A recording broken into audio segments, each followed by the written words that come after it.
Hi friends, welcome back to our channel. ఈ వీడియోలో నేను బెండకాయ పులుసు అయితే చూపిస్తున్నానండి. నేను మా ఇంట్లో ఎలా పెడతానో బెండకాయ పులుసు అలాగే పెట్టి చూపిస్తానండి. మా ఇంట్లో మా పిల్లలైతే చాలా ఇష్టంగా తింటారు ఈ బెండకాయ పులుసు. తప్పకుండా చూడండి. ఇక వీడియోలోకి అయితే వెళ్ళిపోదాం. ముందుగా స్టవ్ పైన ఒక కడాయి పెట్టుకొని అందులోకి ఆయిల్ అయితే వేసుకోవాలి.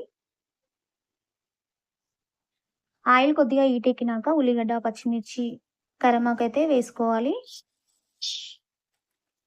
కొద్దిగా వేగిన తర్వాత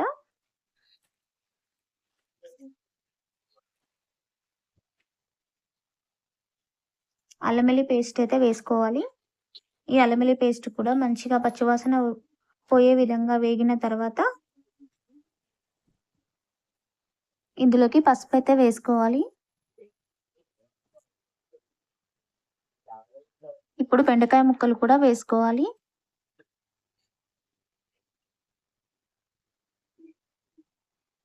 ఈ బెండకాయ ముక్కలు మంచిగా కలిపేసి ఈ బెండకాయ ముక్కలు మగ్గేంత వరకు కొద్దిగా మూత పెట్టి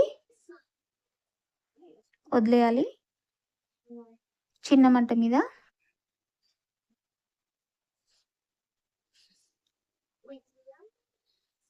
బెండకాయ ముక్కలు కొద్దిగా మగ్గిన తర్వాత టమాటాలు వేసేయాలి. ఒకసారి కలుపుకోవాలి, ఇవంతా కలిసే విధంగా. కొద్దిగా మూత పెడితే టమాటాలు, బెండకాయలు మగ్గిన తర్వాత ఒకసారి కలుపుకోవాలి.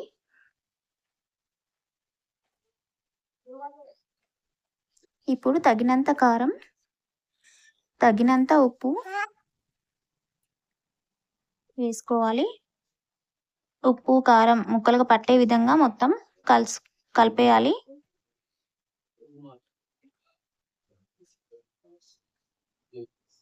మొత్తం కలిపేసి ఒకసారి అయితే మూత పెట్టాలి, మగ్గనివ్వాలి. నెక్స్ట్ కొద్దిగా చింతపండు, నానబెట్టుకున్న చింతపండు కొద్దిగా వేయాలి. ఎక్కువైతే వేస్తే పుల్లగా అయిపోతుంది, అసలు కూర తినబుద్ధి కాదు. కొంచెం అంటే కొంచెమే చింతపండు రసం పిసికిపోయాలి ఇందులోకి. ఇలా కలిపి ఈ కూర ఉడకడానికి మూత అయితే పెట్టి కొద్దిసేపు వదిలేయాలి. తర్వాత మూత తీసి ఒకసారి కలుపుకొని కొత్తిమీర అయితే వేసేయాలి. ఓకే ఫ్రెండ్స్, వీడియో నచ్చితే తప్పకుండా లైక్ చేయండి. నా ఛానల్ ఎవరైనా ఫస్ట్ టైం చూస్తున్నట్టయితే సబ్స్క్రైబ్ చేసుకోండి. Thank you.